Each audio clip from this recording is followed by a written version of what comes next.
नमस्कार आप सभी को, मैं हूं सत्यम शक्ति और पी लाइव न्यूज में आप सभी का फिर से एक बार स्वागत है। तो अब हम बात करेंगे मंगल ग्रह के बारे में। अब मेरे पास तो कई लोग आते हैं और कई लोग यही पूछते हैं कि मां मंगल ग्रह क्या है और मंगल ग्रह क्यों हमको इतनी तकलीफ देता है, मंगल ग्रह से क्या हो सकता है, मांगलिक होने से क्या हो सकता है।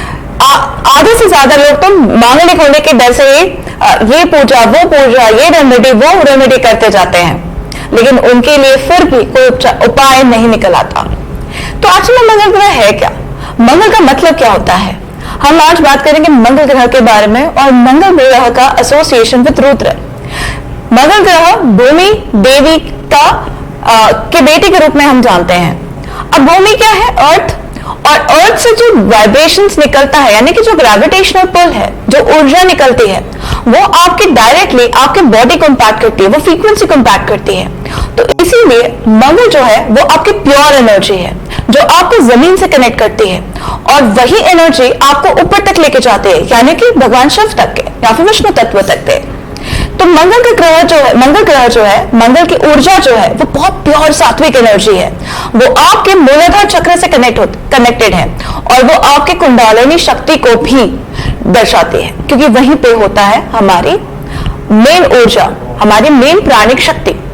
तो मंगल का हमारे चार्ट में ऑस्पिशियस एंड इनऑस्पिशियस होना, यानी मंगल और अमंगल दोनों होना, ये डिसाइड करता है कि हम हमारे जीवन में कौन से क्षेत्र में सबसे ज्यादा ऊर्जा डालेंगे और कौन से क्षेत्र में सबसे ज्यादा स्ट्रगल करेंगे। यानी कि हमारे अंदर की जो वॉरियर एलिमेंट है, यानी कि युद्ध करने की शक्ति है, यानी कि जो योद्धा है हमारे भीतर का, वो कौन से ऐसे हाउस में बैठ के सबसे ज्यादा स्ट्रगल करेगा या युद्ध लड़ेगा, ये डिसाइड होता है। जैसे फॉर एग्जाम्पल, मैं एग्जाम्पल देती हूँ, मंगल अगर 9th हाउस में बैठ जाए तो ये धर्म का योद्धा बना देता है, यानी कि 9th हाउस में बैठा हुआ मंगल धर्म गुरु बन सकता है या धर्म योद्धा बन सकता है।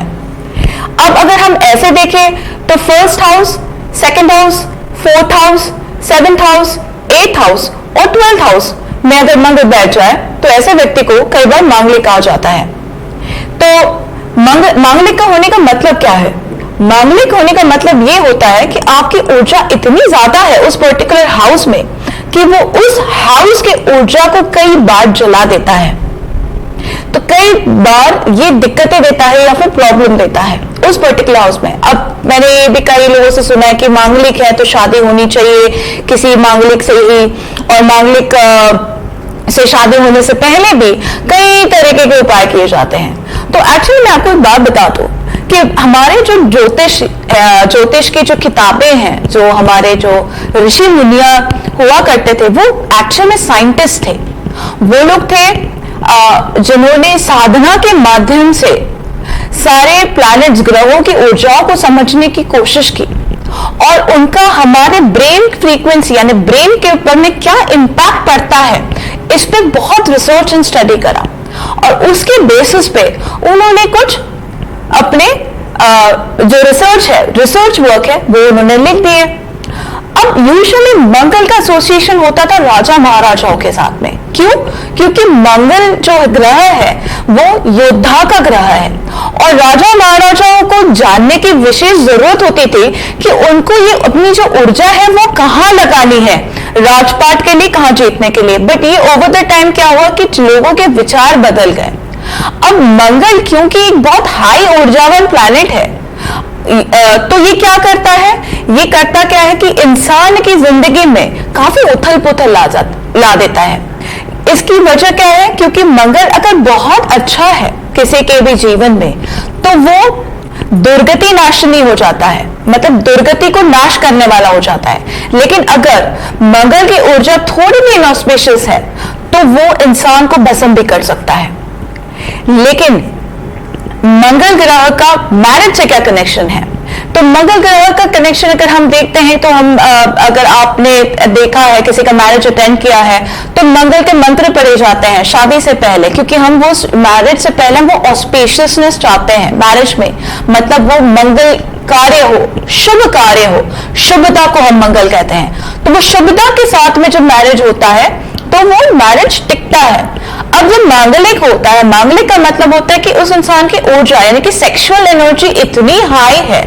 कई बार क्या होता है कि पहले के जमाने में इन चीजों को बहुत इंपॉर्टेंस दिया जाता था, एक सेक्सुअल कंपैटिबिलिटी, फिजिकल कंपैटिबिलिटी, एक मेंटल कंपैटिबिलिटी। इन 3 चीजों के कंपैटिबिलिटीज को देख के ही डिसाइड होते थे कि वर और वधू कितने मैरिज को सक्सेसफुल बना पाएंगे। लेकिन अब क्या होता है कि कई बार मतलब कई सालों के बाद इन चीजों का डिस्कशंस बंद होने लगा, सेक्स को बहुत टाबू मानने लगे लोग, इसीलिए लोग बहुत खुल्लम खुल्ला इन चीजों के बारे में डिस्कशन नहीं करते हैं। हमें ये समझने की जरूरत है कि अगर एक स्पेसिफिक चार्ट में अगर मंगल की जो ऊर्जा है वो बहुत ज्यादा हाई है, वो इंसान मांगलिक है, तो उसके जो डिजायर्स होंगे या फिर एनर्जी होगी वो बहुत हाई होगी। ऐसे इंसान यूजुअली न केवल सब सेक्सुअली हायर लेवल पे होते हैं, बट इनके में थोड़ा इम्पल्सिवनेस भी हो सकता है, या फिर बिकॉज ऑफ इम्पल्सिवनेस क्या हो सकता है कि कई बार ये अपनी एनर्जीज को बैलेंस नहीं कर पाते हैं, तो फिर ये थोड़े से स्वे हो जाते हैं, यानी कि ये थोड़े से कंफ्यूजन में रहते हैं, या फिर इनमें बहुत ज्यादा ऊर्जा होने की वजह से शॉर्ट टेम्पर्ड हो जाते हैं। तो ये सारी जो चीजें हैं वो मैरिजेस को इम्पैक्ट करती है, इफेक्ट करती है। तो क्या इनका उपाय है? इनके डेफिनेटली उपाय है। पहली बात तो ऐसा बिल्कुल सत्य नहीं है कि अगर आप मांगलिक हैं तो आप एक मांगलिक से ही आपको शादी करनी चाहिए। हाँ, एक मांगलिक और एक मांगलिक दोनों एनर्जी को बैलेंस जरूर कर लेंगे, लेकिन ये हार्ड एंड फास्ट रूल नहीं है कि एक मांगलिक को सिर्फ एक मांगलिक से ही शादी करनी है। मांगलिक व्यक्ति का कहाँ पे मंगल स्थित है उसको भी मद्देनजर रखते हुए आपको उस मंगल उस पर्टिकुलर एरिया को शांत रखने की जरूरत है, और वो पूजा पाठ के द्वारा भी पॉसिबल है। अब कई लोग बोलेंगे कि अगर मंगल दोष है या फिर नीच राशि जैसे कर्क राशि में भी चल रहा है, ट्रांजिट में भी मंगल अगर है, तो हनुमान जी की आराधना करनी चाहिए। लेकिन अगर आप हनुमान जी की आराधना नहीं कर सकते हैं किसी कारणवश, तो आप ब्रह्मचारिणी देवी यानी दुर्गा का एक स्वरूप है ब्रह्मचारिणी, उनकी भी पूजा आप कर सकते हैं। माँ दुर्गा का ही स्वरूप है जो दुर्गति नाशिनी का काम भी करती है। वो आपके मंगल को लेवल बैलेंस करती हैं और वो लेवल अप करके इस लेवल पे लेकर आते हैं कि आप मंगल के ऑस्पिशियसनेस को यानी शुभता को महसूस करना शुरू करेंगे। ये एक है। दूसरे है रुद्र, अपने आप में ही मंगल है, मंगल ग्रह है, तो किसी भी रुद्र स्वरूप की अगर आप पूजा करते हैं तो वो आपके मंगल ग्रह को शुभता प्रदान करेंगे। तीसरी बात है, आप हनुमान जी की तो ऑफकोर्स आराधना कर सकते हैं, हनुमान चालीसा करिए। हनुमान चालीसा करते हुए अब कई लोग मंगल को यहाँ तक कि देवी के साथ में भी कनेक्ट करते हैं, जैसे कि भद्रकाली, वीरभद्र। तो ये जो जितने भी देवी देवता हैं जो हमारे शुभता को के प्रतीक है, ठीक है, वो उन सारे देवी देवताओं की आप पूजा कर सकते हैं। यहाँ तक कि लक्ष्मी माँ का भी जो शुभता है, मतलब जिस भी माँ लक्ष्मी के स्वरूप में जो सिद्ध लक्ष्मी स्वरूपा है उसकी जो मंगल की ऊर्जा है, उनकी भी अगर आप पूजा पाठ करते हैं हर मंगलवार को, तो आपको मंगल ग्रह की शुभता मिलेगी 100%। ठीक है, उसके अलावा आप रेड कोरल पहनिए, आप कुछ दान कर सकते हैं ऑन ट्यूजडेज, गुड़ खाइए। ठीक है, वो सूर्य को भी दिखा, मतलब गुड़ जो है वो कॉम्बिनेशन सूर्य एंड मंगल है। तो आप सोचिए कि आपने जो वो वॉरियर क्वालिटीज हैं, एक राजा और एक सेनापति, दोनों का कॉम्बिनेशन वो आप में एक बैलेंस वे में डेवलप होगा। तो कई चीजें हैं, कई रेमेडीज हैं। जैसे हनुमान जी जो हैं वो सिंदूर बहुत लगाते हैं, क्योंकि वो मानते हैं कि अगर वो सिंदूर लगाएंगे तो राम भगवान की जो उम्र है और बढ़ेगी, है ना। जैसे उन्होंने माँ सीता को देखकर हनुमान जी ने भी सिंदूर लगाना शुरू करा, वैसे अगर आप भी अपने मांग पे बिटवीन द ब्राउज यानी कि थर्ड आई चक्र पे अगर सिंदूर लगाते हैं तो भी आपका मंगल जो है वो बैलेंस होता है।